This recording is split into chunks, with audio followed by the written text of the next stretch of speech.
Welcome to the latest podcast from the Watercolors Aquarium Gallery, brought to you from the Aquarium Rush Studios in downtown Grand Rapids. I'm Ben. I'm Amy. And I'm Charles. Today we're going to have fun. We have fun every day. No, honestly, I can't even say that with a straight face. This one Charles just pushed the box of tissues over here. Today we're going to talk about, we're doing one of our famous top 5 lists, which we always do have fun with. But this is going to be the top 5 marine organisms that make us sad. Wah, wah. Yeah. This one, it's very different than, we did do one that was our top 5 fish we don't think that should be in the hobby, basically. And I would say none of the ones on my list are fish that I think should not be in the hobby. I don't know about you guys. I kind of went at it from that perspective of fish that I think can be done but still make me sad. I tried to throw out a few different perspectives on mine, but I will say that all of my fish on my list I think can be done by a hobbyist. So at least we're there. My list is a little more, people keep asking for these, and we've tried them and worked on them, and then we were sad. They make you sad when you have to tell people no. Right. That is something that makes me sad. Especially when it's fish that for a while we didn't tell them no. Yeah. Or I don't know. It's those fish where we have to take someone's dream, talk to them about it, and then scatter it all over the street. Yeah, crush it. Crush it. Squish it. And I think there's one specific one that's going to be on all of our lists that we feel like that about a lot. Do you want to start with that one? I don't know. Should we start with it or should we wait on it? I mean, I already hinted at it. Right. Let's just do it. Okay. You want to just do it? Yeah, let's just do it. Is it on your list? Yeah, it is on mine. Did you include it on yours, Charles? I didn't, only because I knew both of you would have it. I just couldn't bring myself to leave it out because it's the first. Do. Just to see if I think we're all talking about the exact same fish. So, but we haven't talked, anybody listening knows that our lists, we don't talk about our lists with each other before we record. As a fun anecdote about that, today Amy was working on her list and talking about it with someone else in the store. I walked in, realized what was happening, and turned around and left because I said, no, I want to see what happens when we're recording. Right. So that's why I want to do this. So what I want to do is we're all going to say the name of this fish at the exact same time. Okay? Just to see if it's the same one. Okay. Right? Ready? 1, 2, 3. Dragonette. Yep. Oh, that is depressing, isn't it? Yeah. Yeah. I'm glad you guys said dragonettes and I did a specific one because really we need to lump them all together. Yeah. Yep.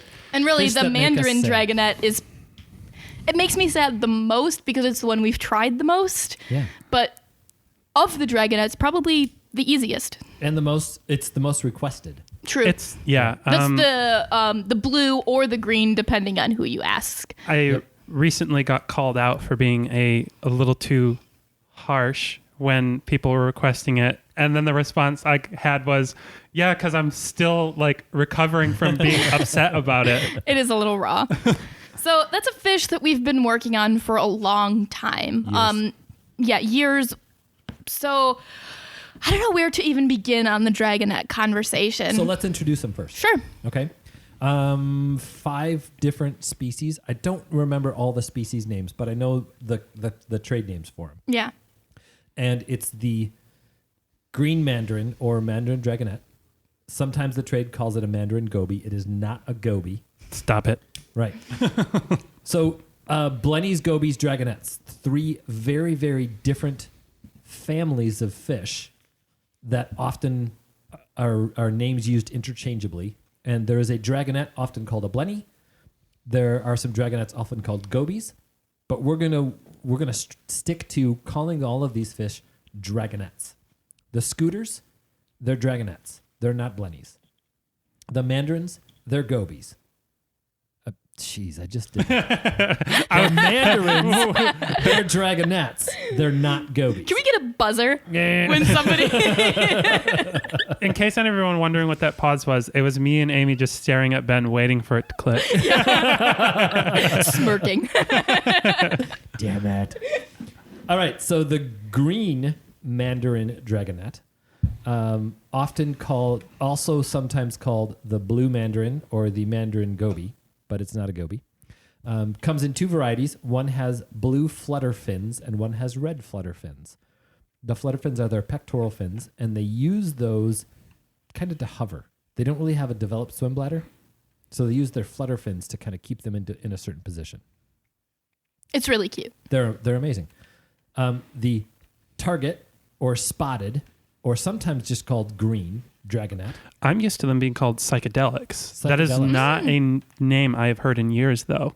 So I've heard both of the two, the target or green spotted, called a psychedelic, and I've heard of the green dragonet or mandarin called a psychedelic. Fair. So we're going to go, let's say for the point of this discussion, we're going to talk about the mandarin dragonet, the green spotted dragonet. Then there's the ruby red dragonet, which is really more closely related to the scooters, of which there's the scooter and the red scooter. Those are the 5. There are a couple others that show up that are in that group, and actually the flying grenards are not too far from that group. That's a funny name. AKA sea robins. Oh, okay. Yeah, Yep. I know what you're talking about. Yep. There's a northern dragonet that occasionally we see that has a really cool attention-getting dorsal fin. Yeah, this is one of those rare groups I feel we can talk about as a whole, Yeah. like generalize.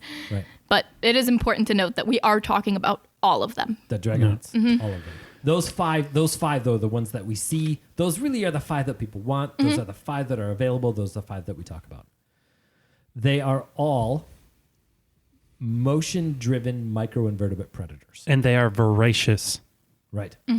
They are like they're cute, and they are, but they are the scourge of invertebrates everywhere. They are insanely good at what they do. They are, Charles is going to get on me about dinosaur knowledge. They are the T-Rex of copepods. Like but because they do just eat everything. And they will establish feeding territories. So it's not like, oh, when I see something, they're going to pace their entire habitat and eat everything that they can see, which is pretty much everything. But they have teeny little mouths and big, huge eyes. And what they're doing is they're looking for something to move. On a reef in the ocean, that happens all the time. There's constantly things moving, and that's what triggers that feeding response, is that movement. That's also what makes them hard to feed, and thus makes us sad. Yeah. It is definitely possible. Yeah, definitely possible. And we have several, if not many times, trained a dragonet onto frozen foods, a wild-caught dragonet onto frozen foods in very controlled conditions. But the other factor is many is not enough. Right. We've also done the exact same things and worked really, really hard on getting them through that quarantine process and training them on frozen food, and failed and watched them slowly starve to death. We don't like that. It makes us sad. It makes us sad. If someone would, like, there's that meme, like, right, where somebody makes there's the guy sitting with the table outside, and he's got the little Change my mind. change my mind, right? And the meme for the mandarin dragonet would be, I am the most beautiful fish in the ocean. Change my mind. I don't know how I could win that argument. I couldn't. Yeah. No. There are fish that are as beautiful, but more beautiful. Yeah, that's... You can't win that. No. I get the appeal. They're gorgeous. They're amazing. And the thing that gets frustrating in conversations with them is it's not a conversation of it can't be done. Right. But it is a conversation of we shouldn't be doing it. We have not yet figured out how to do it consistently. Yeah. Yeah. We back all of our quarantine with data. I mean, if a fish falls under a certain threshold of how many of them we can keep alive, we don't try to keep them alive anymore. Like, we don't take them. And that's that fish that is below that percentage. It is below that percentage. I'm not writing them off. No. I'm not saying we won't try again. I'm just saying we won't sell them. Yeah. Yeah. It's not there yet. I'm hoping it's for now. I'm And- really hoping that like in a year we can reevaluate and like there's something different we can try that can make it work. We'll try some different methods and we'll Yeah. keep working on it, free up some space and say, okay, we're going to dedicate space to unlocking dragonets. Yeah.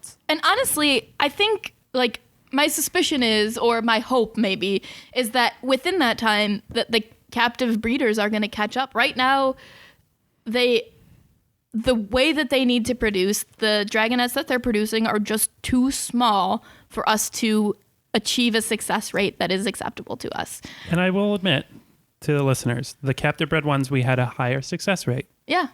with them than the wild caught ones. Still not good enough. Yeah, and the problem with them is we had a higher success rate here in the shop, but we had 3 of them go out, and the next day, all 3 of them were dead. Yeah. Yeah. They were here for 4 to 6 weeks. Mm-hmm. They were just too small to handle a move like that, though. Yeah.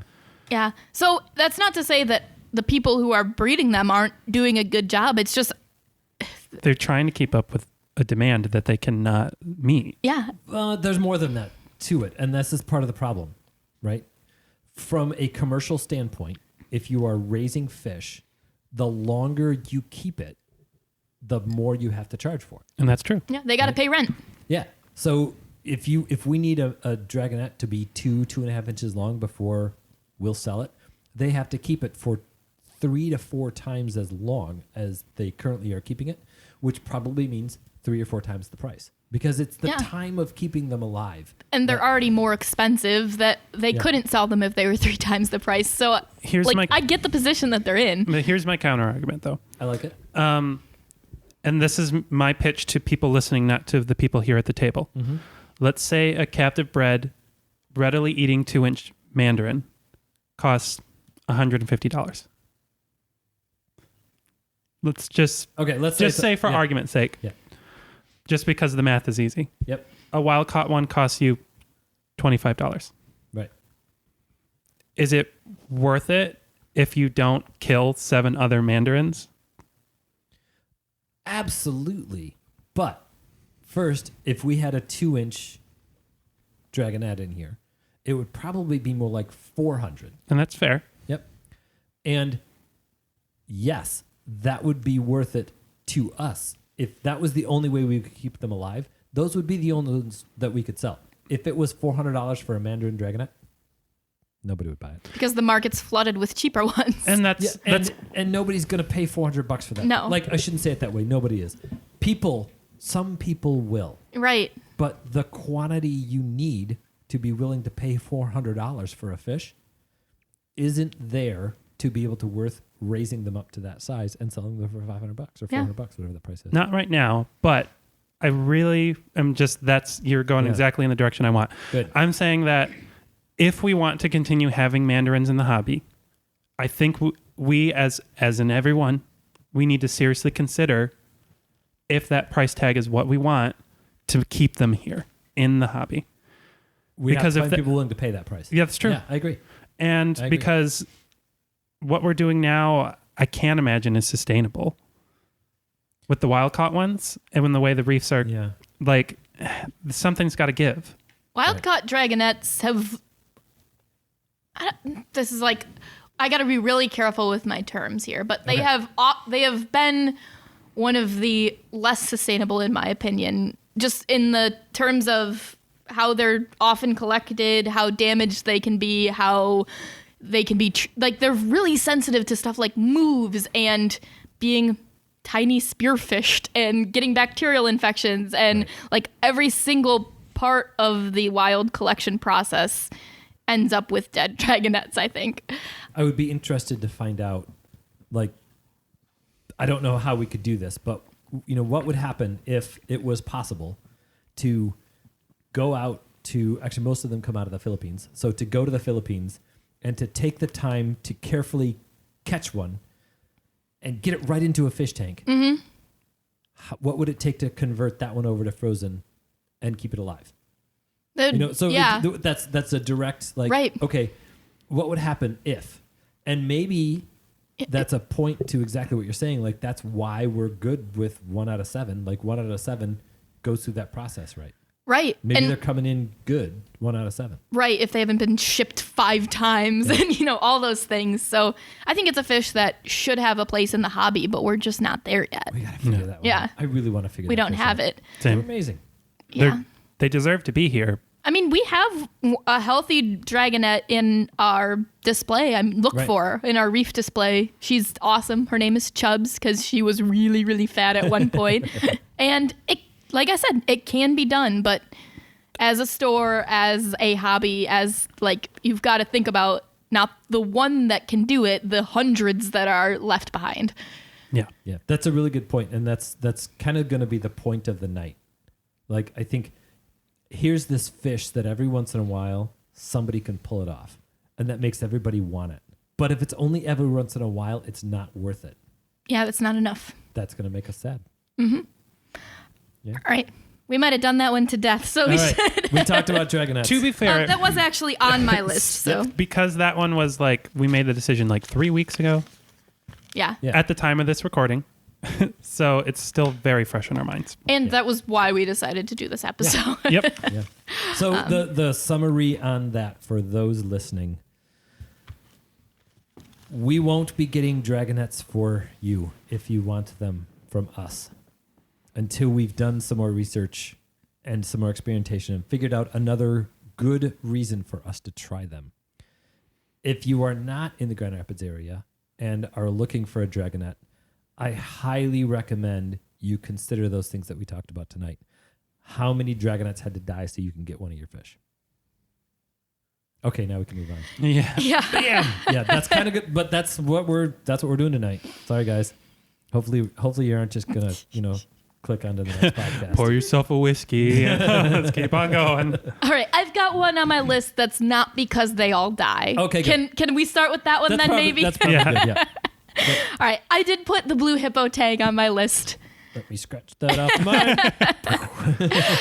These are relatively hardy reef fish. I would not say that we have a poor success rate with them. I would say they're probably better than average. Yeah. Enough that sometimes we'll get them in.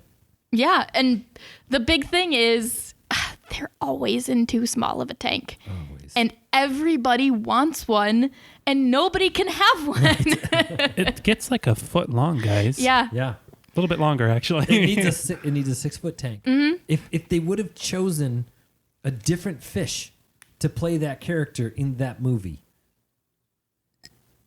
our lives would be so much easier. Yeah. Because then somebody could walk in and go, "Hey, these blue regal tangs," which by the way is one of the many names for hippo It's got a tangs, million. right?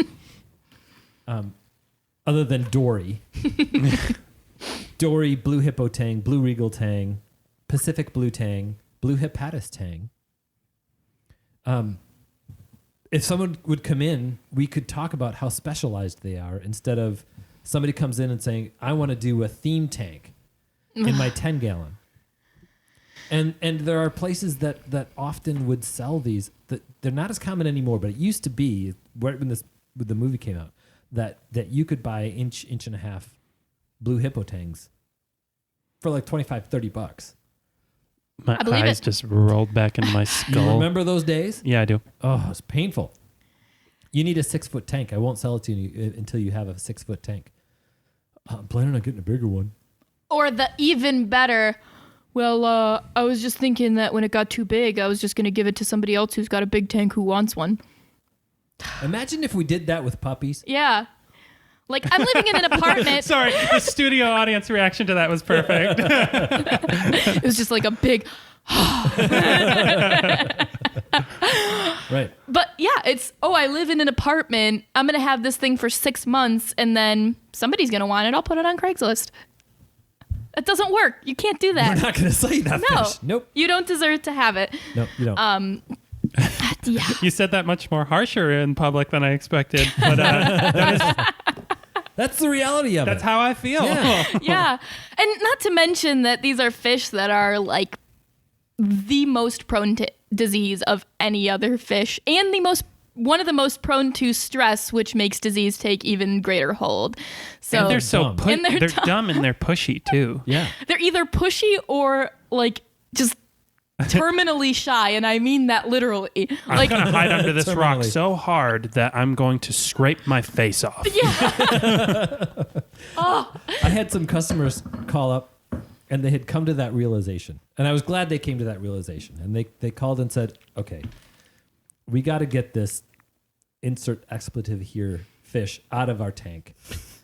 I know it's not going to be easy. I know it's going to be a pain, but we get it. We should listen to you in the first place. Will you help us and come get the fish?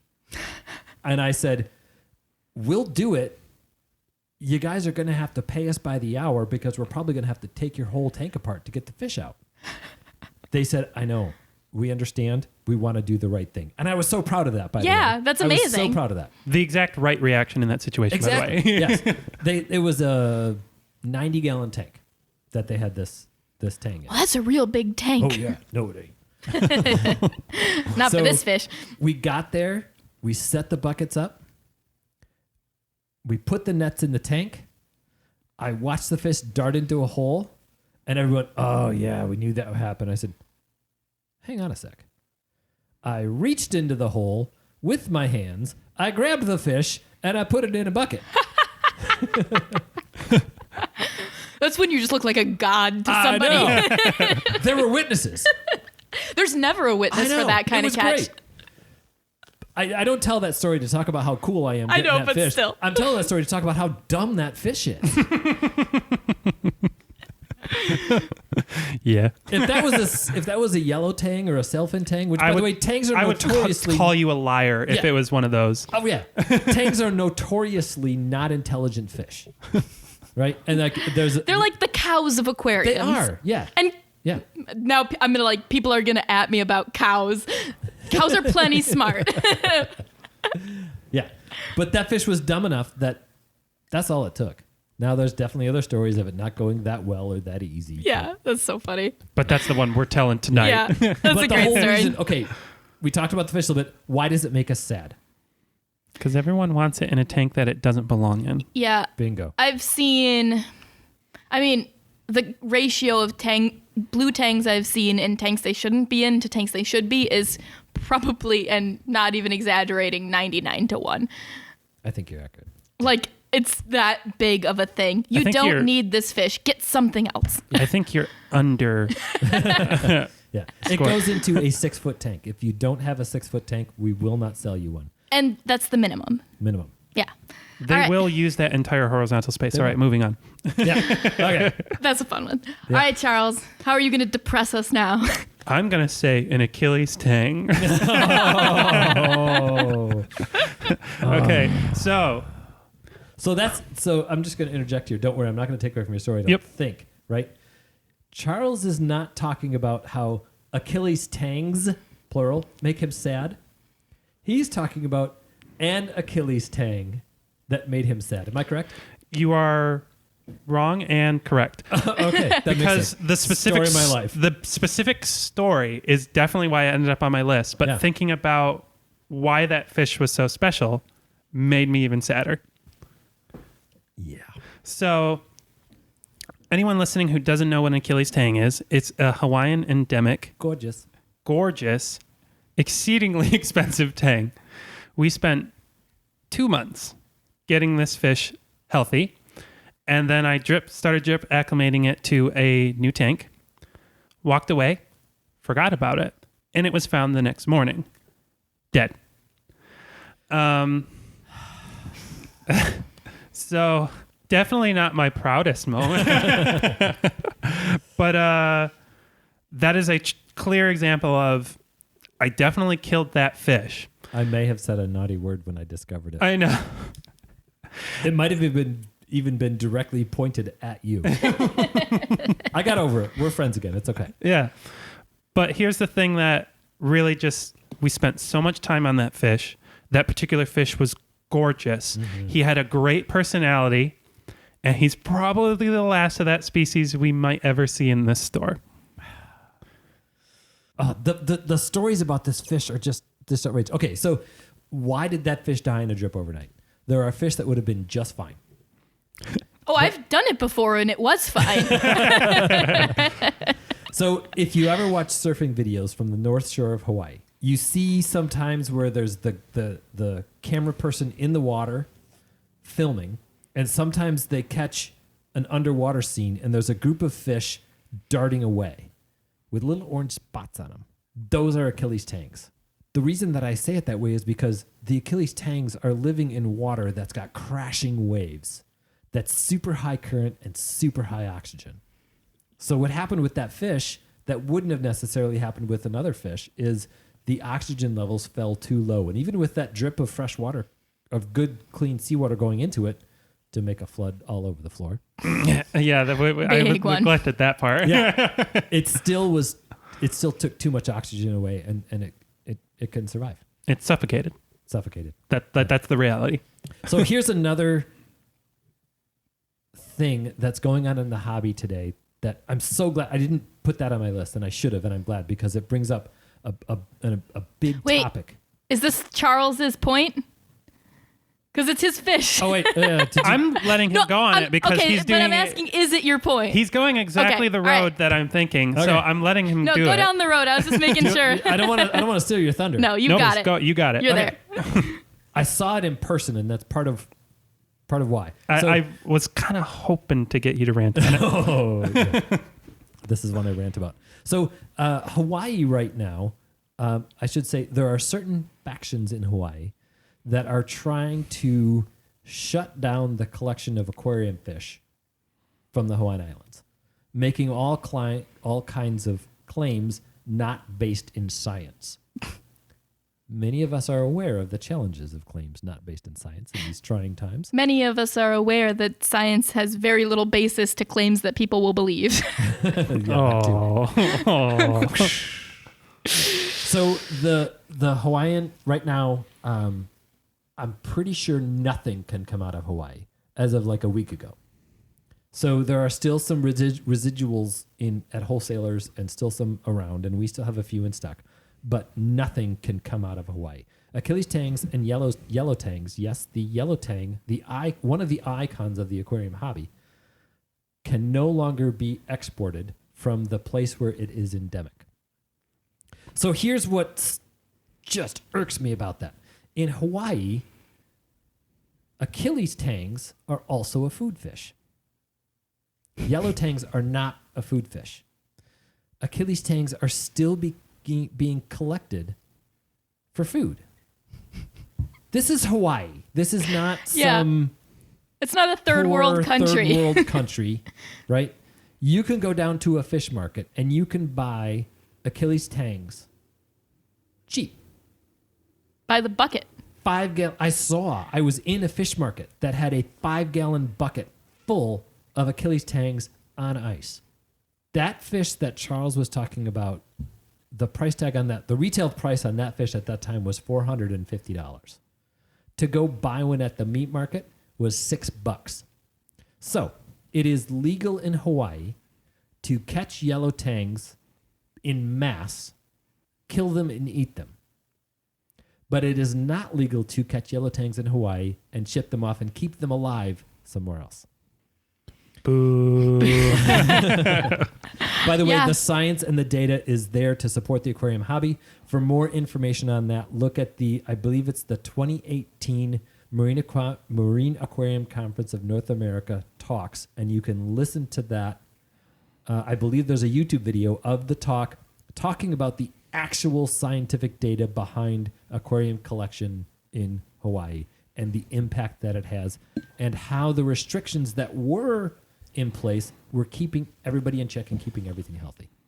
But somebody made a pamphlet. Right. So with a freshwater angelfish on it, if I remember correctly. Discus. Yeah. But it had a bunch of spooky made up numbers and pictures in it. So, right. But they were scary. Okay, I'm ranting about Achilles tangs. That's exactly what I wanted. It makes me sad. That's it. I will say I did not put yellow tangs on my list because we can get them captive bred. And the ability to get them captive bred gives me hope for the hobby's future. The fact that I can't do that with an Achilles tang makes me sad. That is sad. Yeah, well, and it's such, like, the price, the availability before, like, it all goes into... now we can't. It was a perfect storm of that fish was our last hope. Yeah. Yeah. Jeez. Yep. That was a really good. I didn't even think about going there, Charles. So that was a great point. Yep, that was well done. Did you have something Hawaiian for that reason on your list? Did I check something off your list? Nope, nothing Hawaii. Oh, cool. Cool. Anything? Wait. Nope, nothing Hawaii. Okay. Well, it's your turn. All I right. know Yeah. you just ranted, but I kind of set you did. up for that one. I know you did. And I'm glad that you don't feel like That's I stole your perfect. thunder. Nope. I did rant. Do I rant too much? No. No, not nearly enough. Was that sarcasm? No, it wasn't sarcasm at all. I'm Actually, feeling a little you still can't tell. self-conscious here. No, I love that rant. Okay, good. It's right. good for the viewer numbers. All right. All right, here's another rant. Gonoporas, Ooh, good one. a.k.a. the flower pot coral. It is one of the most beautiful LPS corals I know of. It's so cool. They're gorgeous. I am not a coral guy. This is a coral I recognize. Yeah. They are, now they're getting a little more expensive. They used to be an extremely inexpensive coral, particularly for their size. I mean, you could buy one of these things for $25-$30 up until like 5-10 years ago. Why so cheap? Well, it's because they're so easy to collect. Gonoporas grow in mangrove swamps. Mangrove swamps are in shallow water close to shore. So you can go trucking around a mangrove swamp and pick them up. They're a solitary coral. They don't attach. So cruising through a little mangrove swamp in 1.5 feet of water, you can just go pick them up if that's the way you make a living. So they're cheap. I was going to say, it's amazing for me to think about. I never think of coral growing in mangrove swamps. Yeah. That's one so of- cool. There's a few other species that do that adapt. So it's a coral that looks amazing for 3 to 6 months. One of my favorite facts about coral is how long do corals live, Amy? Forever? Right. Depends. The outside of it lives forever. Yeah. A coral can have an indefinite lifespan. Right. It's Yeah. budding. It's I was trying to think Are we of talking the. about individual animals I or was the trying colony? to think of the the pedantic. Well, the Right. polyps on the inside would probably die. Yeah, forever. it should be able to live forever. Yeah. And they look amazing. I'm going to say for at least 3 months.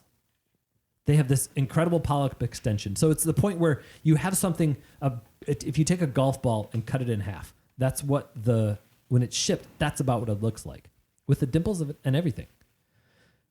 When you put that in a tank, that thing the size of a golf ball, the tentacles, the polyps extend 4 or 5 inches out. So all of a sudden this golf ball sized thing that you paid $25-$30 for is close to bigger than a softball. It's huge. They're amazing. They're really, really pretty. They're gorgeous. Here's the thing, and here's why the mangrove thing is significant. Mangroves are extremely dirty environments. Actually, I should say that more scientifically. Nutrient-rich environments. There is a ton of food floating around in a mangrove swamp and nutrients that the coral just absorbs. And absorbs like crazy. Wait, you mean shark nurseries have food everywhere? Right. Well, and sediment, right? The mangrove swamp, you could think of it as the island's filter. That's what prevents coral reefs from getting clogged with runoff. The mangroves collect all that. And that runoff includes decaying plant material, detritus, all kinds of stuff that produces nitrates and phosphates. Let me interject just for a rant here. And that's well documented in multiple cases around the world. And I'm going to throw out a specific example. They'll cut down the mangrove, put in a golf course on the coast there, and then the coral reefs off the coast die. That is documented and happens. So just throwing that out there. Right. Gross. So Gonopora come in beautiful, look beautiful, they go home beautiful, and they do great for 3 to 6 months. And then they get smaller, and they get smaller, and they get smaller. And then they die, and then we're sad. That is sad. I think it's a true testament to how far the hobby has come, though. Yeah. Because I remember having books and reading that these were like the best corals, and it's just they just took longer to die than most of the corals that we had, and now we've advanced to the point where we're like, man, we knew nothing back then. Right. This coral lived forever, and we could only keep it alive for 6 months. Yeah. I have seen a book. I need to find this book because I've referenced it regularly. It was written in 1972, and it has a section on clownfish, and it talks about them being particularly hardy, sometimes surviving up to 6 months. That's why people like Gonoporus, because they look beautiful for 6 months. And yeah, I've heard people say, you keep them down in your sump and you stir it all the time and you can keep them alive. There might be truth to that. I don't know. But why would I put a thing I want to see in my sump? Yeah, they make me sad. Yeah. Well, and if you're if you've got ideal conditions for Gonopora, you don't for anything else. Right. The nitrates and phosphates. Well, it's mangroves. Yeah. Well, I guess so. Yeah. Theoretically, that would be pretty cool. I think that's probably true. Yeah. That might work. In fact, I would even try that. Yeah. Guys, this is supposed to be depressing. Yeah. So, I mean, some things that make us sad should only be reserved for a specific biotope setup, and that's probably that. Perfectly said. Because I say that as we're talking, I have a NPS, a non-photosynthetic coral in a bucket next to me that I'm stirring because I can't get it to eat. Yeah. So I'm like, Yeah. Two Little Fishes has a product called Gonopower, which is supposed to work in keeping them alive longer. We do need to try it. Yeah, don't chuck it in your reef tank. No. Bad idea. Right. Sad. Right. There we go. That's mine. All right, Amy, what you got? Ooh, that was good. The next one I'm going to talk about is a lot of these are going to be tricky feeders. Yeah. And this one is one that you can pretty easily get to eat, but it's so voracious, it's really difficult to keep up. Please. This is the diamond sleeper goby. Oh, yeah. Is that the one you guys thought it was? No. Okay. But that was on my list, too. So this is a truly astounding sand sifter. Amazing. Yeah. Our 220-gallon display, we reference it a lot, has a pretty established algae issue in the sand bed. Right. Part of that's because we keep it towards the front door and it gets a lot of natural sunlight that kind of shines down on it. We added one of these fish to that tank, and within I'm gonna go exaggerate and say maybe 2 hours at the longest, probably more like 1 hour, that sand bed was pristine white. All of it. These fish can sift through a sand bed that quickly, and they're sold often as sand sifters for that reason. They will clean your sand bed, and they're sold to 65-gallon tanks, 75-gallon tanks, 55-gallon tanks, tanks that are smaller than 200 gallons. They can clean a 200-gallon tank within 2 hours. Right. You can get them to eat mysis shrimp. You can get them to eat pellets. That's not enough. No. I think it's pretty telling that we can't get them through quarantine. We can't get enough food in them getting through a 4-week quarantine process. Mm-hmm. And there are fish that get through the 4-week quarantine process that don't eat Yeah. and survive And That's do definitely great happened. once they're out of copper. once they're right. But these don't. Yeah. This is definitely a fish that I'm like... I'm very cynical about this one because in the back of my head, I think this fish lasts just long enough for most stores' guarantee policy to no longer apply when it dies. So then they can come back and say, well, no one's ever brought one back. Right. Yeah. Like... Yeah, that's the thing with fish that starve, with anything that starves, Yeah. sea stars, whatever, all sorts of things, is that why should anybody in the supply chain care when it's the customer, the end user that gets the buck?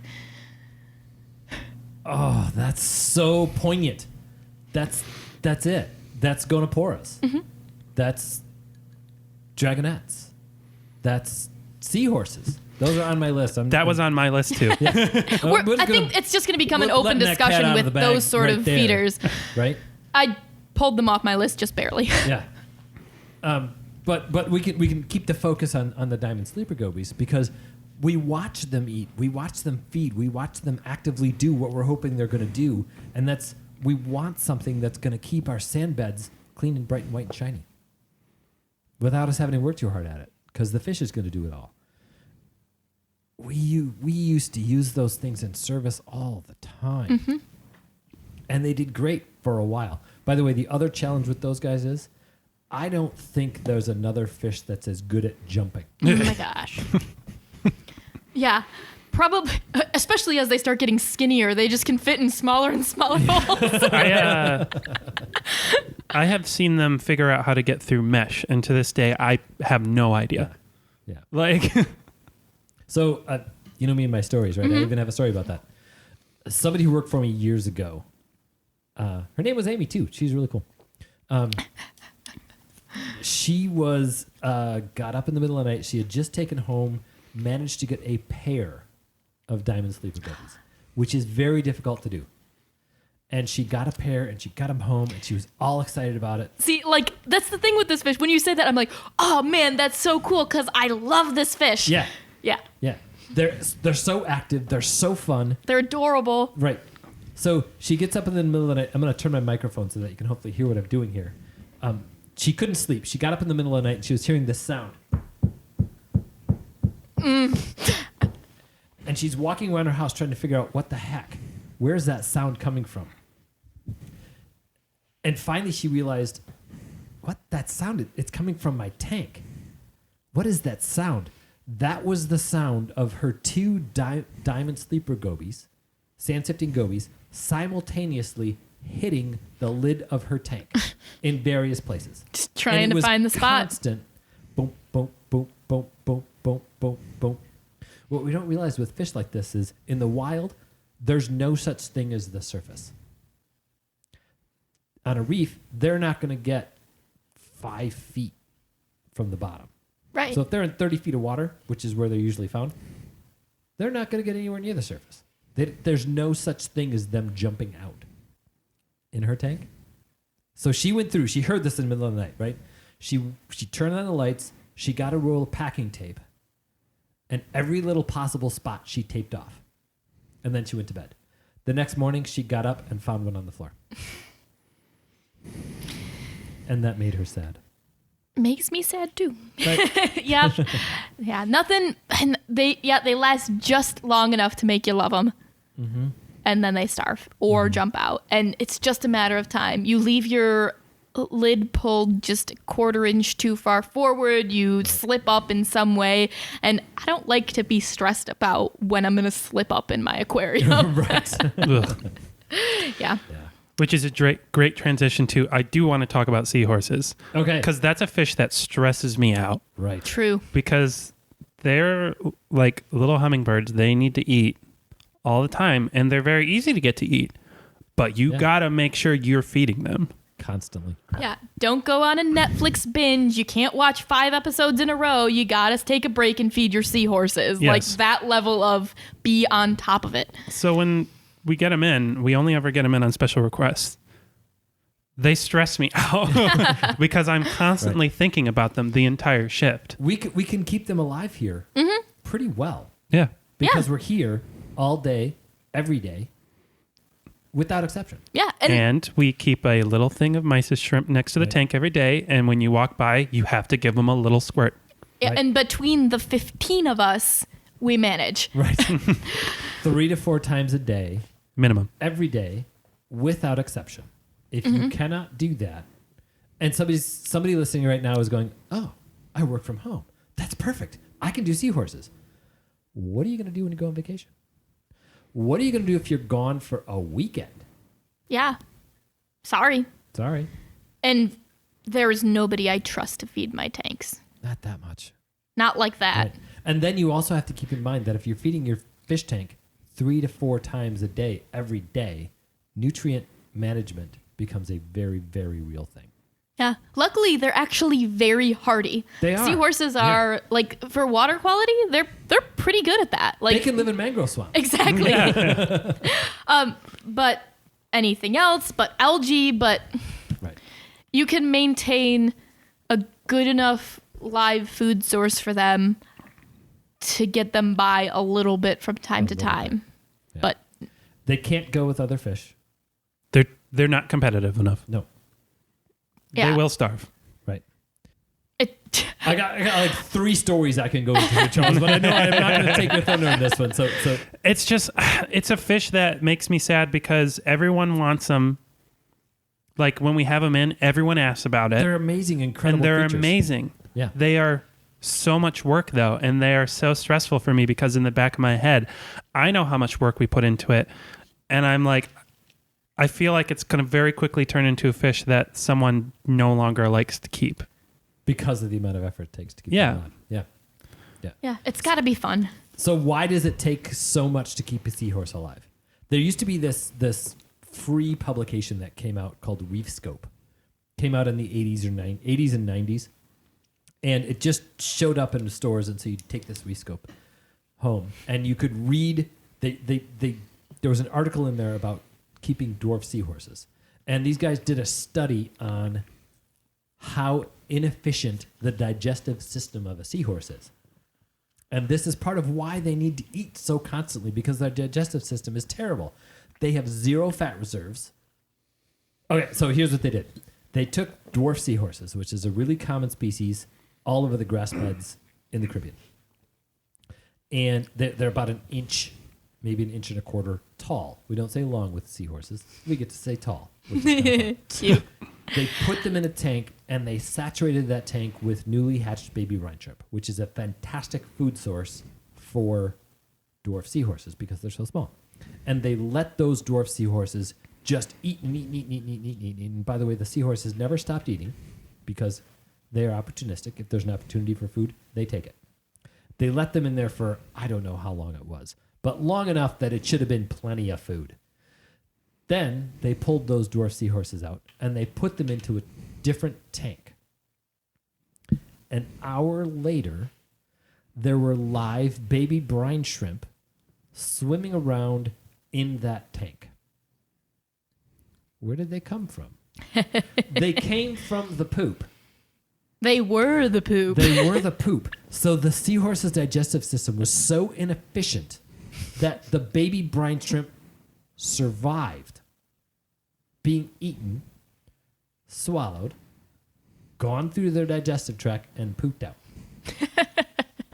That's why they need to eat so much. It's ludicrous. Yep. And it's definitely doable. And I have so much respect for the people who can keep seahorses. Like, but And she doesn't mean can as in like they're expert enough to do it, that have the heart to do it and love it. And take the time. and like the seahorse keeper that I know who used to keep dwarf seahorses, one of hers got an infection and she took it to the vet and they gave it an injection that she could give it. That's the keeper that you've got to be. I'm going to inject this 1-inch tall creature with an antibiotic because I love it so much. Like, that's the person. If you don't say you're willing to do that, you can't. You don't have the dedication it takes to keep seahorses alive. Because she's super cool and she can do it. Like, She's amazing. it's not going to be me. Right? I'm not that cool. No. I can go. We could do a whole podcast on seahorses True. because they're so cool. I know. I love them. But Yeehaw. Maybe someday. Right. What All right. we're waiting for with seahorses, this is the breakthrough that has to happen with seahorses. We have auto feeders. Seahorses will not take any prepared foods that I know of. They will eat frozen foods and eat it regularly and readily. So if somebody comes up with an auto feeder that thaws frozen food and then feeds it, seahorses could become commonplace. That's the only qualifier with seahorses. it does exist. They're like $600. Oh, yeah. They're way more expensive than anybody's ever going to do. Right. But that makes me hope that someday it will be cheaper. Someday. Yeah. Not Yep. today. Yep. Is that your official one, Charles? Seahorses? Yes. Yeah. All right. I like it. It's a good one. Oh, that means it's on me. Dun, dun, Which one do I dun. choose? Put my glasses on here. Curse Wait, these what ancient number eyes. Are we on, is that number 3 for each of us? Or 4? That was. Oh, geez. I don't know. I've done 2. You've done 2. I've done 3. You've done 3. Yeah. Okay, so I'm gonna go in a Are you, totally different direction. I thought you were going to say you're going to go on another rant. I always end up on a rant. Which one? I got 2 left that I can do. I think. Or Well, I have 3. I don't know. I'm not going Or to 3? stop you if you want to keep going. Somebody's going to have to because this is one of those. Okay, I'm going to talk about the genus Paracentropage. Oh, interesting. Right. Paracentropage venustus. All right, wait. Did you listen to our angelfish podcast? Because I know how many of you did, and that was a dense one. You should Right. know what paracentropage is. By the way, And if then- you listen to that podcast through and through, good for you, man. I know, right? And then Paracentropage, the multicolor. I cannot remember what the species is of multicolor. Not multicolor. Multi-barred. Oh, I think because I think multicolor is multicolor. Yeah, that's centropage, Yeah, multicolor. okay. This is Paracentropage, and then the common name is the multi-barred all angel. right. They got to listen to the angelfish one. I know, right? Yeah, but the venustus and the multi-barred are the 2 common names of these Okay. angelfish. They're gorgeous. They're readily available. They're not expensive. They're not super coral nippy, but a little. No one can keep them alive. I have never heard of anyone having long-term success with these angels. So what's the limitation there? I can't. It's I got. honestly can't remember. It's probably, my suspicion is, and I believe there's literature to back it up, that they are just a voracious sponge feeder, and there's something in sponge that they have to eat. But the challenge with them is they come in inexpensively. You put them in your tank and you feed them the angelfish formula and still watch them waste away. So, and not because you're feeding them the food that's right, it's because they just don't eat. They don't pick at it. They don't even try. Ugh, that is depressing. An established reef tank that has growing sponge in it, nah. They just slowly die. We just don't know yet. Nope, we don't. We don't have So it. I think there's, well, actually the peppermint is a Paracentropage. Yeah, I mean, I Yeah. knew the genus, but it's not everything in there. It's just those specific species. Those are the 2 that are commonly, I think there's 4 or 5 species Okay, in so it's Paracentropage. pretty small. But the 2 common ones are venustus and multibarred. They don't live. They just die. They're angels. We do angels well. That's something that the hobby can pull off. Yeah. We have the We technology. do. It's a long-lived fish. They get great personality. They interact with their keepers. They're amazing. Except those guys. Anybody Come here. listening out there, by the way, if you are someone who has success with the venustus or a multibarred, please let me know what you're doing. If you have success 6 months to a year, that doesn't count. Yeah. I want to, because they'll live 6 months. And if you have tried and failed and are listening, that's probably not on you. Yeah. Like, If your local fish store, or bought it online, if they didn't warn you enough away from that fish and you tried and you failed, that's something we consider their fault, not your fault. Now, if you do it absolutely. again, it's your fault. fair. But Well, I don't know, because even then you would be like, maybe I just got a bad individual, you know? at that point, you should be doing the research. Because Right. if you pick up Michael Paletta's book on angelfish, angels and butterflies, he will say right in there, expert only, very difficult to feed. So if you do have success with it, I would love to hear from you. And we're talking 1.5 to 2 years. Sure. Clearly eating, doing well, fat and happy. Let me know what you're doing, because I don't know how to keep that fish alive. There's another one on my list with the same qualifiers. So Yeah. but that's one. My next one doesn't have as harsh of a qualifier, but it's one that I think it is just out of reach, where it's doable and professionals do it all the time, but probably not attemptable by the average hobbyist. I chose the orange spot filefish, actually. Ooh, interesting. Yeah, because it's so documented and done and Yeah. bred in captivity, but we had a guy who we've talked about before, and I don't know if he's listening or not. He did a great job. He did. But he got burned out on our He quarantine, did. and this is the fish that he really wanted to do. Right. He wanted these things for it. He wanted, he had the specific foods that he knew that other people were doing and they worked, and it just did not. And it really made me sad, because that fish is just beautiful. Let me clarify.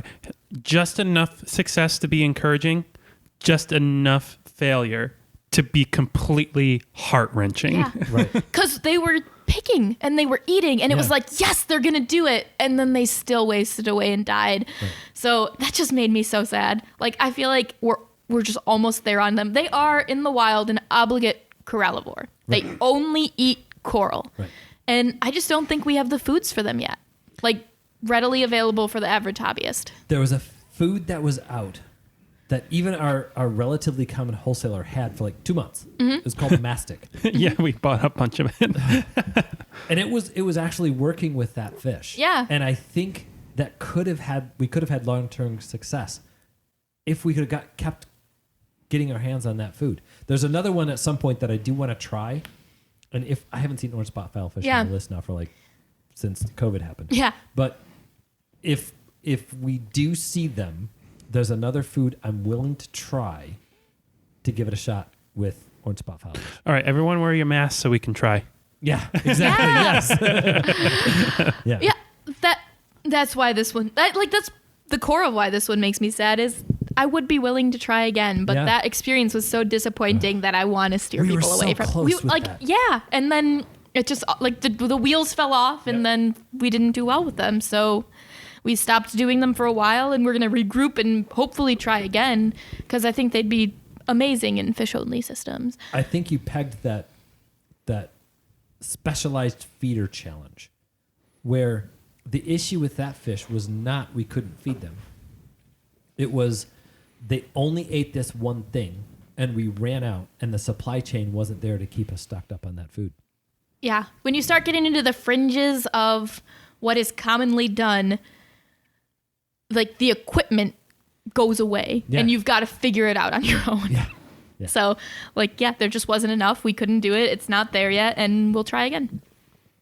I'm really glad you put that was one I had not thought of. And as soon as you brought it up, I'm like, Almost made my list. I remember being sad They're about that so one. cute. I know. They're amazing. Yeah. There are other filefish we can do pretty well. Oh, yeah. But Just not that one. Not that one. And that's the one I want. they're cool. Yeah. Anyway, Charles. All right, Charles. So I put down, quote unquote, cephalopods Ooh. because they don't live long enough. Yeah. I would probably have one if I thought they lived 5 years. But they don't. They don't. So That's a good cephalopods one. are. Yeah. So that would be squids, octopi, and Octopuses. octopods, and By the way, I did the research on it. they're technically all proper. I've heard That's the good strange arguments thing. for all of No. them. No, because it's Latin or is it Greek? Whatever I've one heard it good is, arguments for all of them. Yeah, technically they're all proper because it's a weird bastard I word. think Yeah. you're all wrong on that. No, it's But got. by the way, when National Geographic published their recent article on the octopuses, they found in one of the deep water trenches they were exploring, they only used the word octopuses. That's Okay. interesting. Anyways, Sorry. That's just like word geek argument right there. mini rant. and cuttlefish. Cuttlefish. And I will tell anyone listening right now, I know a lot about cephalopods because they're amazing. I love them. And I spent about 2 years planning a dwarf cuttlefish tank. And then my mother, in all her wisdom, asked me the question, so how are you going to handle it when they die in a year?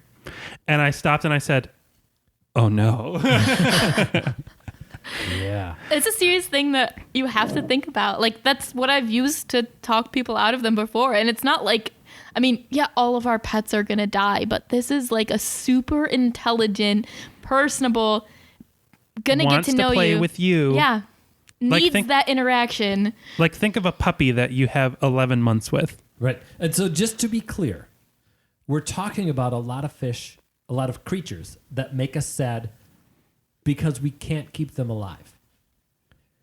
This is a creature that's really not, there are some challenges to it, but we know how to keep them alive for their entire natural lifespan. And in the case of dwarf cuttlefish, if you're good, you might be able to keep multiple generations. Right. But their natural lifespan is really, really short. Yeah. Yeah. And it's not like, well, you get 2 years with them. It's like they're so shy that you're lucky if you get 6 months. Like by the time you've really earned their trust and they are giving you the behavior you want to see and it takes a long time. Yeah. Then they're senile. Yeah, exactly. It's like you get this little tiny window. Yeah. We just keep stealing yours, Charles, but this is like one that's personal for me. It's so Oh, yeah. like. Because I want one. So, anyways, I never did it because I didn't have the heart to deal with it. Yeah. Because that would have been too gut wrenching for me, and I'm actually tearing up a little bit. I can't work that hard to love something, just have to let it go immediately. Yeah.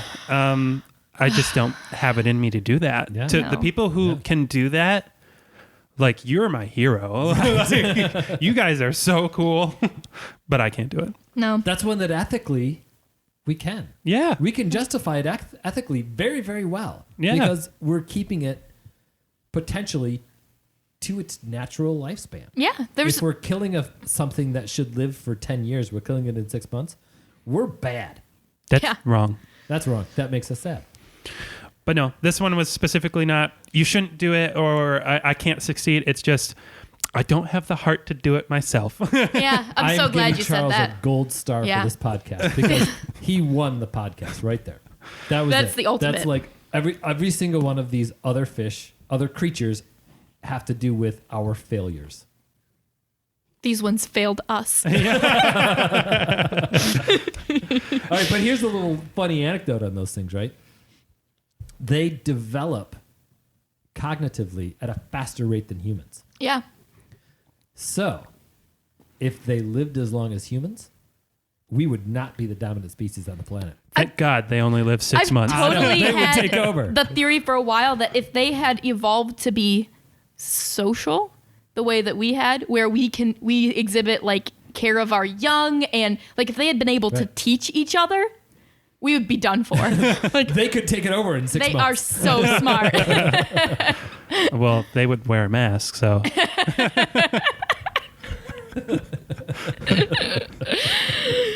I regret nothing. Woof. By the way, Ben was taking a sip of a beverage We and almost almost got a choked. spit take there. All right. All right. Fine. Octopodes 2024. Got my vote. Octopocalypse. Right. I, for one, accept our octopus overlords. Oh, jeez. There we go. If anyone's ever wondering whether or not we drink during these, this is evidence that for one like this, we have to. Another peek behind the scenes. I normally limit myself to one. I'm on my second whiskey. Right. All right. Well, we're getting down to the end of this. So where are you at, Ben? So I got two of them in mind. One of them has to be mentioned. So if one of y'all don't mention it, we're gonna have to come back around for an alternate. Okay. But I gotta talk about purple queen anthias. Yeah. I didn't think about that one. That's a good choice. Right. So anthias are a group in the grouper family Sirenidae, and many of them are great hardy aquarium inhabitants that we can get to eat. In fact, sometimes I use anthias to encourage other creatures to eat. Leopard wrasses are a perfect example. If you put leopard wrasses with Squama pinus, the liochel anthias, sometimes that can encourage it. Or if you have an anthias and a fairy wrasse, Oh, yeah. you're golden. Your leopard wrasse is going to be just fine. And that's a really fun way to get something to go, hey, what are those things floating? I don't want to eat that. Oh, wait, you're eating that? Hey, I should try it too. Bam! Part of All me a thinks sudden- that's actually more competitive. Like everyone's going for it, and he's like, "Oh, I got to get it first." Right, right. So purple queen anthias are absolutely gorgeous, smaller anthias. Yeah, they're The- definitely up there for like the prettiest fish of that size range. They push the purple is almost like Ooh, it's nice. like they push it. Like, is that right? Like they push that color out, so you have to grab on and go, "Wow, that's incredible." Yeah, I They're totally amazing. get what you mean. If you could describe it as turn purple to 11. Yeah, there we go. There we go. Orchid dottybacks are like a purple like that, but these are a little orchid dottybacks are they. If you add a little more pink, that's an orchid. You add a little more purple, that's a purple Queen Anthias. But anyway, okay, so you can look them up and see how pretty they are. I have tried these fish 5 or 6 times, and I've done it with all right, here we go. I've got this group of smaller fish that I think they're going to school with or group with, because it's not really a school, but aggregate with. Yeah, let's call it that. Yeah. Socialize. Socially. Hang with, chill with, go feed with. Gregory Gate. I like it. And I have watched them go up with these fish and watch the fish they were hanging with eat and watch the purple Queen Anthias go, ooh, I might want that, and get within a 1/4 inch of the food and move on. Yeah. Like, okay, guys, it's going to be And- my turn next time. I have never once in the 5 or 6 times that I've kept multiple, we ordered them half a dozen at a time. I never once saw a single one of them take a bite out of prepared aquarium foods. Ever. I don't know why. I got nothing. I'm just sorry. I'm just picturing like it's raining. Ben's in the parking lot on his knees, just screaming at the sky. Why? These are one of those fish that when you see photos and videos of them in the wild, there are these I use school again, colonies of Anthias, Ooh, good one. all That's a good pointed in word. the right direction. And they're mixed with, some of these fish we're mixing the Anthias with. Some of those fish that we watch feed on a readily and easy basis, and we put them together in the aquarium, and we watch and we wait. And then they make us sad. Sometimes you just got to say they don't want to live in a tank. Yeah.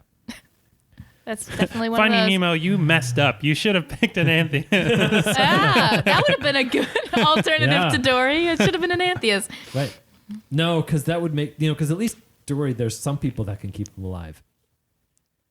Never found the trick Yeah. to getting the Yep. purple Queen Anthias to feed. People missed the point of that movie. They wanted to get out of that situation. They did not want to be there. Right. Yeah. The whole point was they wanted to live in the ocean. That Moorish idol. Did anybody put Moorish idol? No, Nope. but I should have. Should have. Well, I think we talked about it in the Fish You Won't See Here. Right. So we don't need to talk I about think it Ben's again. exact words, and I'm going to try and do a mild impression of his tone. That fish knew it was going to die. That might have been it. All right. All right. Well, Moorish idol's not my next one. All right. Yeah. Yeah. All Move right. on from the Queen Anthias. All right. So I actually do have one more and an alternate, but I'll choose the one that I think makes me sadder, which is the fuzzy dwarf lionfish. Oh. They're so cute.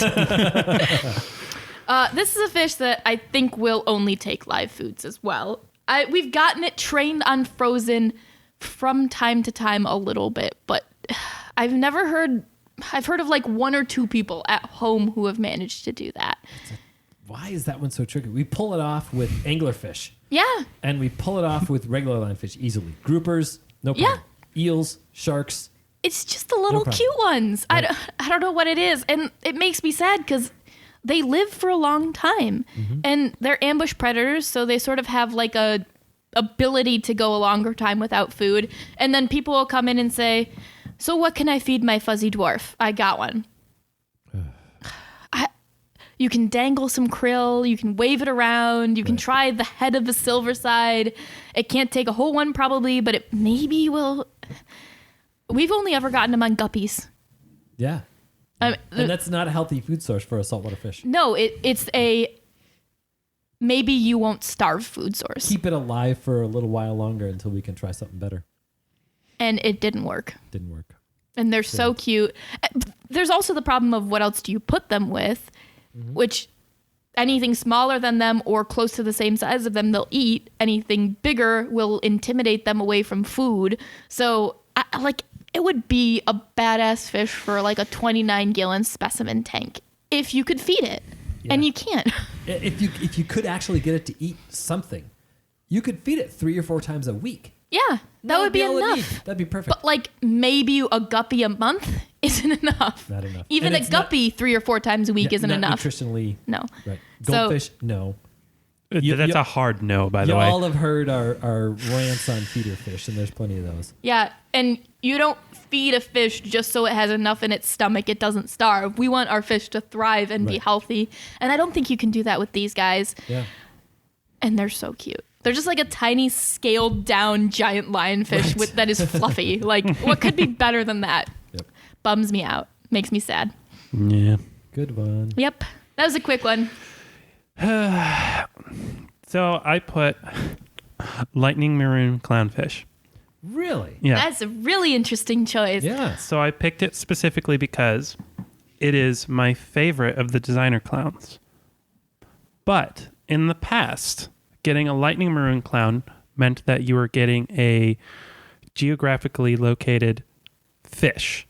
They're all the lightning maroon clowns in the hobby are descended from one fish Right.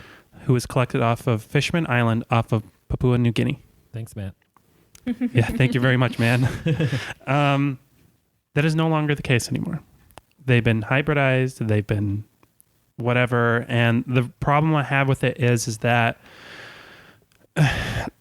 when you hybridize them with gold maroons, when they're young, they, at the age you would buy them, Right. they look exactly the same. So I like to trust that our people selling and breeding these things are selling us the real McCoy. Right. But I don't have a way of knowing until it's mature, like 2 years after I buy it. Oh. That's a long time. Yeah. So that's why it makes me sad. Interesting. That's good. I'm glad we've got something on the list that has nothing to do with survivability. Yeah, and that's an angle I totally didn't think of, like reliability of knowing what you've got. Yeah. And it's, I know I harp on hybrids a lot, but this is why I don't like hybrids, because it muddies the water and removes certainty in what you have. Right. And the more muddy the water gets, the harder it is to clear it. Like you can't, unless you go and collect them again, how could you ever know? Yeah. Like, and I don't have a lot to say on that because from my perspective, that's it. That's just, it's just a big commitment to a maybe. Yeah. I don't know where to go with that one. Yeah. Yeah. It just Other is. than, wow, yeah, good, man. Jeez, sucks for you, doesn't it? Bummer, man. Right. Wow. But yeah, no, personal favorite Yeah. designer clown. Interesting. And I'm not, You know, I actually, when you say the word designer clown, I take a slight issue with it. yeah, I don't like the term designer clown for that one it's true. because that is designer clown to me is a genetically engineered look. Yeah. Mutant A clown. mutant clown, right? Like a Picasso clown, you will never see a Picasso clown in the wild. That's not true. They're native to the Solomon Islands. You're right. Wrong choice. That was unlucky. Damn it. Snowflake clowns. yeah, like Snowflake clown. There you go. I gave you that one. mocha frostbite. Mocha There you go. frostbite. Right. Just like you'll never see a Labradoodle in the wild. You're like out in Alaska and you see a labradoodle run out of the wilderness What universe am I in? do exist. with a pack of timber wolves. and Sasquatch.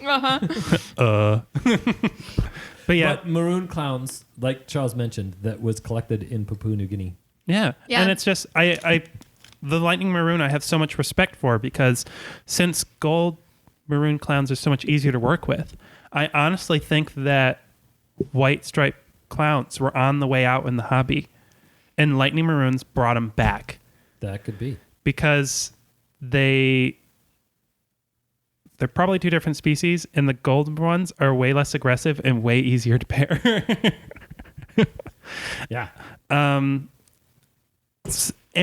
at the time they were more expensive, so that's like for the same for less effort Yeah. you were getting more money. Right. And so it's exactly what I like in a mutant weird clown is it makes a clown that would have been not popular in the hobby more popular. It was more economically viable because you can charge more for it. and then we ruined it. Yeah. Yeah, that was a really good point. That's good. I like it. Who's next? Where are we at? I just did my I think lightning you're maroon. next. Oh, it's me. That's and right. you're the one who's got real ones left. I've got one alternate, but it'll be a short discussion I'm if we want to staring start. at my list of 3 of my alternates, and one of them, which one's the most important? Well, I've done 4, so I still have one more. Oh, you do have one more. Okay. Oh, Yeah. So go on ahead. all right. I'm gonna go with the one that's important. I think important to mention instead of the better story. Yeah, that's the one. Cleaner asses. Yeah. Yeah. We talked about them in the top 5 you won't see here. We talked about blah, blah, blah, blah, blah, blah, blah, blah. But there's a very specific reason why tonight it got put on my list. Mm-hmm. We order from a number of the... Oh, Amy just did a... Oh, Yeah, she just knew where I was going with that story all of a I sudden. was We like, I just don't know had why. this conversation. You shouldn't have Right. leaned away from the mic. That should have stayed on the. Right. It wasn't leaning away from the mic. It was hanging my head in like sadness. So we work with a number of the captive propagation places that are doing these amazing things with sustainability. So we've gone on rants about cleaner wrasses and how they don't have long-term survival in captivity. They make a huge dramatic impact on an ecosystem when they were removed from it. And they shouldn't be in the hobby.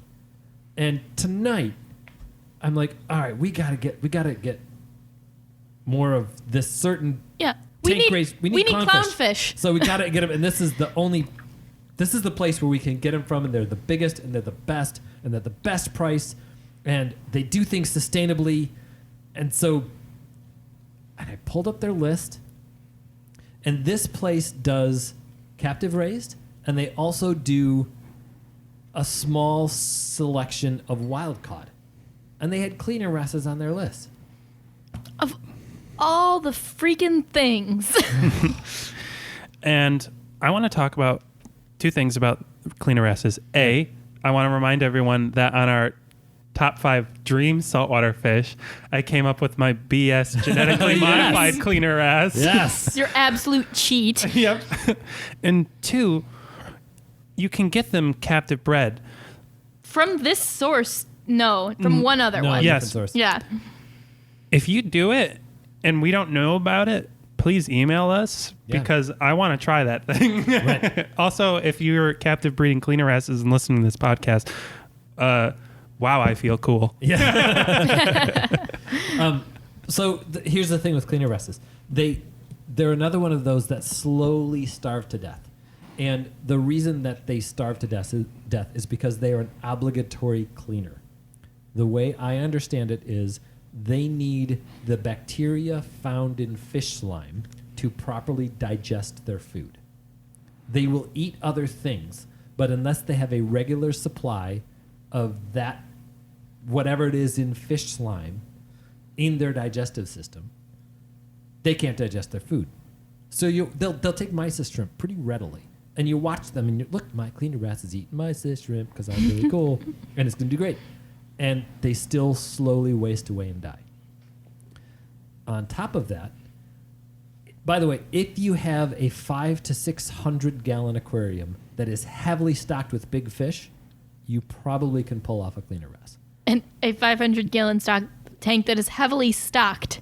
That's a ton of fish. A ton of That's big not tangs 10 and fish. angels. That's Big tangs and angels. Yeah. Because the cleaner wrasse is going to harass those fish because it needs to get that into its digestive system in order to survive. like a constant pop-up ad. Right. Like, hello, do you want to be my customer? I can help you. Right. 5 easy pints of all of your slime coat.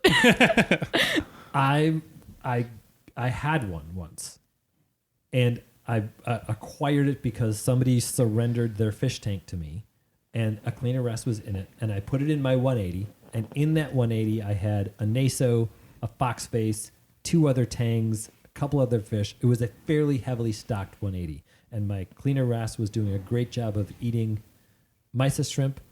The wrasse had been in captivity for 2 years. My 180 was not big enough, and I watched it slowly fade away, Oh, that's depressing. and it made me sad. It's depressing that a supposedly responsible wholesaler would have that. I don't. We're, we found gotta out talk today. about it. Yep, I have not reached out. I will. Yeah. I don't know what I'm going to do if they don't have the right explanation. Tell me which cleaning station you caught them off of, and tell me how those fish are doing, and that's the explanation that I need for that. That's literally the sustainability of that fish. No, in that 10 square foot area, how are those fish doing?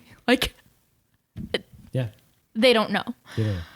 Man, this one made my stomach hurt. That makes me grumpy. Made me sad. Okay, move on to something different. Yeah.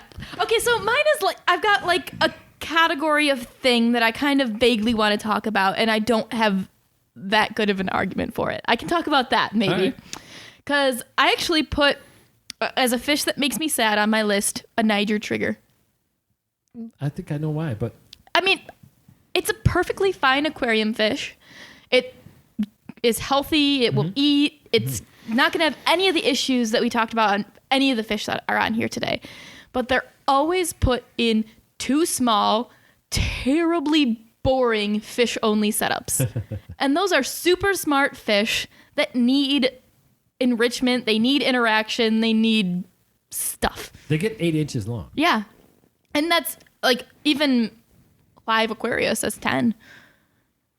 It's max size. They're probably average going to get 8. They're big fish. They need a lot of stuff. They're not going to be fine in a 125. They're going to be bored. Every time I see one, it's glass surfing. And that's stress and boredom. Is it going to make you sad if one comes in tomorrow? No. There's one coming in tomorrow. I actually really love that fish. That's why it's on this list. A 300-gallon tank. Yeah, that's perfect. Right. I love triggers. And this is just the poster child that I'm choosing for this argument. But big, super intelligent reef fish should not be in your 125. Good one. Because they're going to be bored, they're going to be miserable, and they look stressed all the time. I think that's a topic that we miss out on is boredom or enrichment or however you want to describe it for a fish. That there are fish that need that kind of thing. Triggers, puffers, big angelfish. There's a reason we have toys in our Shark Tank. Yeah. Yeah. Yes. Are they those for do- the sharks? Yes. Yes, and they do play with them. Yeah. Why is there a baby toy in with your angelfish? Because the angelfish plays with it? My gosh. And that angelfish does get bored. Right now, it's in a 75-gallon tank that's hooked up to a big system. And that fish is a problem child for behavior. It's pushing things out of the way to get food. It's because it can. It's just that bored. It's that energetic. It wants to do stuff like that. So. Wow. I love this. I'm going to start looking at fish with hey, dude, are you bored? Yeah. Because triggers always seem like they're surfing up and down the glass trying to get at you to figure out what's going on.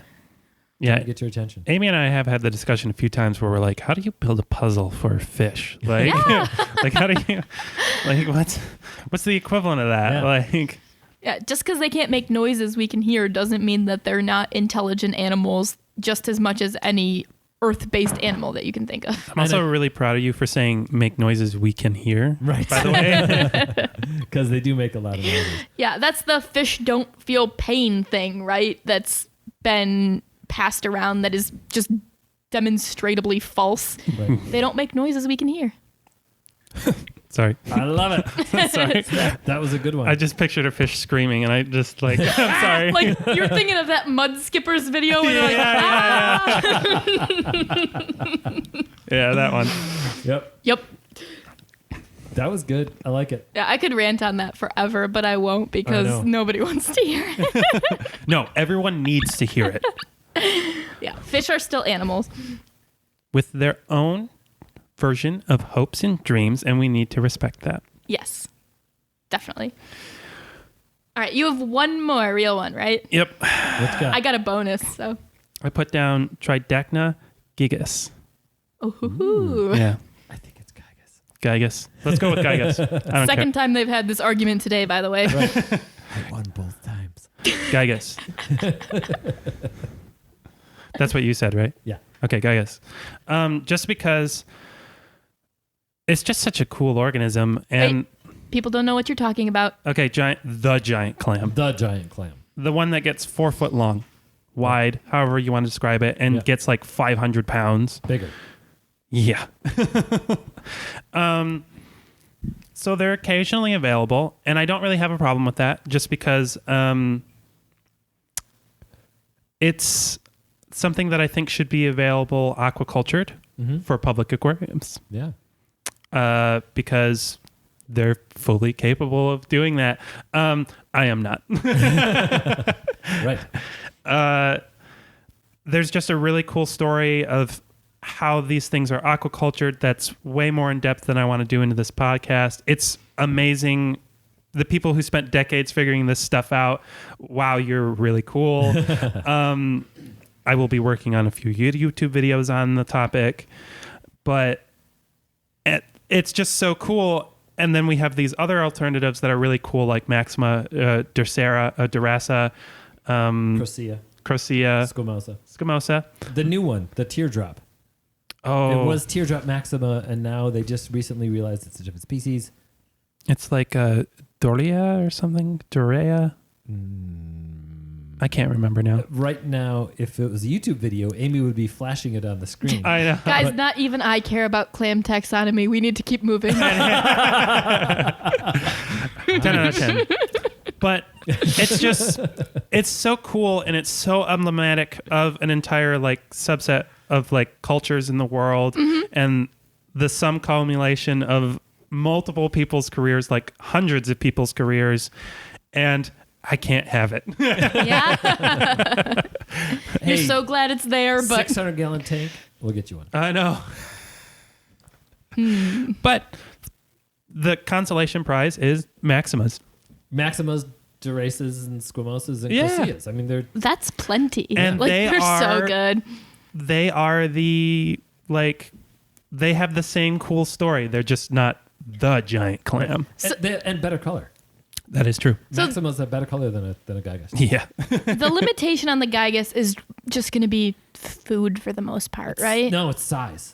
Just It's having the room for Size. it. Because they're photosynthetic. So food Right. is really not an issue. In fact, when the giant clams, including Maximas, Duraces, and Squamosas, and Croceas, get to a certain point, you really don't need supplemental food for them. Everything they get from extracting some nutrients from your system and photosynthesis is plenty. Because this is the part that's really cool. They reach a critical mass where their surface area is big enough that they're sustainable just by their symbiotic Right. zooxanthellae. Wow. Right. They have enough surface area and Yeah. to have enough zooxanthellate algae in their tissue to get everything they need. It's like almost exactly like the solar energy problem. Yeah. Like Yeah. the Maximas don't have it. Like you need how many like thousands of miles of farmland to generate enough power for the whole country or whatever. It's a photosynthetic that's so animal cool. that people can eat and keep in their tanks. How is this not being talked about more? This is so cool. Yeah. Yeah. Yes. But it's just size. Yeah, it's just that big. Yeah, 'Cause like a 600-gallon tank, and you betcha, let's get you a Gygas. I know I'm trying to think of like, is there a 4-foot cube? But that's not like a Yeah. thing. It'd be a 5-foot cube. Right. Because they get 4 feet. Right. You need at least Yeah. 6 inches And of that wiggle would be room there. incredible. Like, I mean, that's yeah, going to be it the would. only thing in your tank, but it would look so cool. And It would be worth it. By the way, the Tridacna Gygas that are available are tank raised. They are captive propagated. Yeah. That's part of what makes me sad because that's like, Yeah. like You're in my this mind, close. it's Well, so close. You're halfway to talking me into it already, and I'm going to be sad when I'm like, no, it's not worth it still. Here's the other image that really like makes it sound so cool is so there was one guy who managed to have one for 30 years. Oh, wow. And until the Waikiki Aquarium's current giant clam outlived it, he held the record for the longest lived captive, not longest lived hobbyist kept, longest lived captive giant clam. Wow. He was describing how like the dottybacks would live in the mantle. Oh yeah. And I'm like, that sounds so cool. That does sound so cool. You can see them in the wild where there's more coral that we have in a giant reef tank living on the shell of the clam. It's just so, okay. It's just so cool. They're amazing. Yeah. Okay, fine, Charles. Yeah, you did make me sad. Now Yep. I'm bummed. Yep. I want to keep it. The good news for everybody out there is the Duresa is essentially the mini giant clam. It is. Yes. Yep. They get And 18 they're inches. cool and they're doable and they're captive raised and we have them right now. And they're probably the hardiest. of the thank you. genus. That was the next thing I was going to Yeah. say. Yeah, Maximas have all the colors, but I think Duresas are underrated. Yeah, the Duresas are considered the best beginner tridacna clam. Yep. At least in the literature I've read. Yep. And I'm inclined to believe these people. So I mean, if not, who else are you going to I believe? know. Guy only spent 30 years keeping a giant clam. Yeah, major props to that. All right, so I have one final story. If we're getting close to wrapping up, do you need to do your alternate? Or do you? The Niger was my alternate. That I was did it. 6, guys. I snuck it in. All right. I'm sneaking Bruce in. Aww. Bruce is so when we talk about See, fish that made one's me so sad. potent. It made both of us sad just because we knew the story. This is the only fish that actually made me shed a tear. Bruce was an orbicular batfish. No, not orbicular. The easy one. Plantex? No, orbicular. That's the one. Orbicular batfish. And it's a fish that commonly you can see it for sale in the 3-inch size range at other stores, never here. I see them available. I won't buy one. I want to buy one so bad. Is But I that one can't. that has like a super pretty juvenile stage like the Pinatus? No. Or do they just kind of... The Panatus is the one that has the pretty stage. The orbicular... They just kind of look like they look. fine. Okay. Yeah. We had one surrendered to us from someone who bought it from a different LFS, and that different LFS convinced him that it would be fine in his 100-gallon tank. And he took amazing care of it in his 100-gallon tank until it got to 12 inches long. And for a 12-inch fish in a 100-gallon tank, it was in impressive condition when Bruce got to us. Yes, Bruce, the batfish. Yes, that's a Batman reference. How could you not? I know. I know. Low-hanging fruit, but no one judges you for Right. it. So at that point, we had a shark tank that was a 300 and some gallon. I don't remember. It was a quarter-cylinder shark tank that was big enough. It really was not big enough for how big Bruce was going to get, but it was what we had at the time. And like I said, I would not buy one of these given the opportunity. But we have a philosophy around here that if you have a fish that you can't keep, we will take it. We don't want to sometimes. We don't think it's right that you have to surrender your fish. We think it's a failure along the chain somewhere. Either the store should have told you or you should have known better. And Well, yeah, we'll say that. 'cause- But, Why would somebody talk someone into a fish they shouldn't have? right, Like, right. That's Yeah. just mean. That made me sad. So anyway, that makes me mad. we got Bruce, and Bruce was one of the most personable fish I've ever had. You could pet him, and it wasn't just that like you could get him and touch him for a sec. You could put your hand in the tank, and Bruce would come swim up, so that you could pet him. For snuggles. For snuggles, he was great. You hand fed him, you pet him, you played with him, and we were talking about enrichment. It genuinely looked like Bruce enjoyed the interaction. He definitely kept coming back for more. Yeah, he had the choice. I think it's Yeah. not an over personification to say that a fish can enjoy something and Yeah. come back for more. There were a couple of people he clearly recognized. Like if there was somebody interacting with Bruce, I had to stay away from the tank. Mm-hmm. Because if I came up to the tank while the other person was interacting, he would come over to me. There were a couple other people that worked there at the time that he would do the same thing.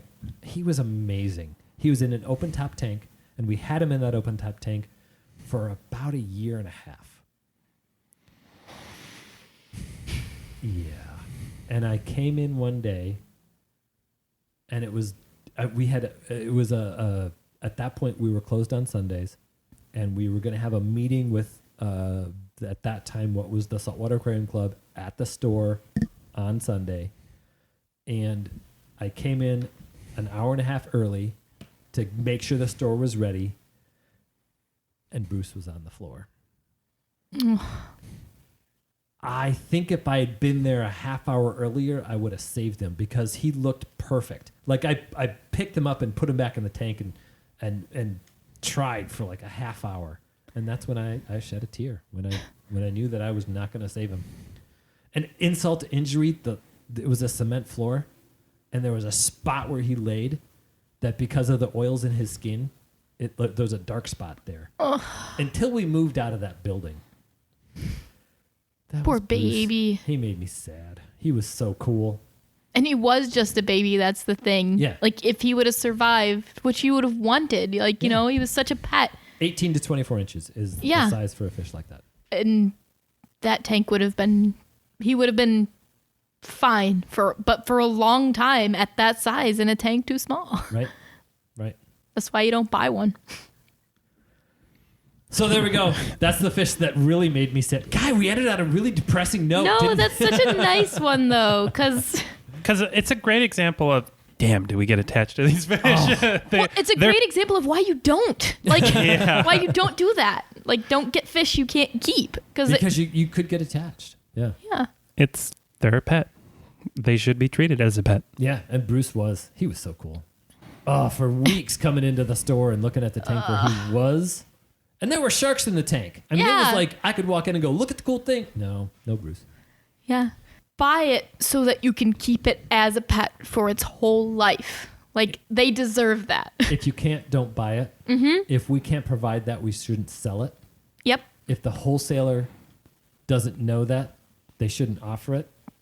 If the collector can't guarantee that, they should leave it in the ocean. Yeah. That's the whole point of the whole thing. Right. Yeah. Okay, so we rambled, we ranted, we raved, we commiserated. We cried. Just a A little bit. I know there are people out there that are listening to a podcast. If you actually made it through the whole thing without, drinking too much. Everybody who made it this far, hopefully is with us. Right. You probably have some stories of your own that you could relate to, and we'd love to hear them. Definitely. We can kick back and have another whiskey or homebrew or craft brew and talk about it again later. But we want to hear those stories because that's what it's all about in the end, is these stories. We're gonna maybe do the next podcast is going to be the top 5 saltwater fish that made us the most happy, because I think we can do that too. That would be fun. Yeah. Yep. So how are we going to keep it fun? By not making the same mistakes again, guys. keep moving forward and keep learning. Yeah. There we go. That's all we can do. Thank you very much for listening today. We do appreciate it. Let's have lots of fun and keep those hands wet.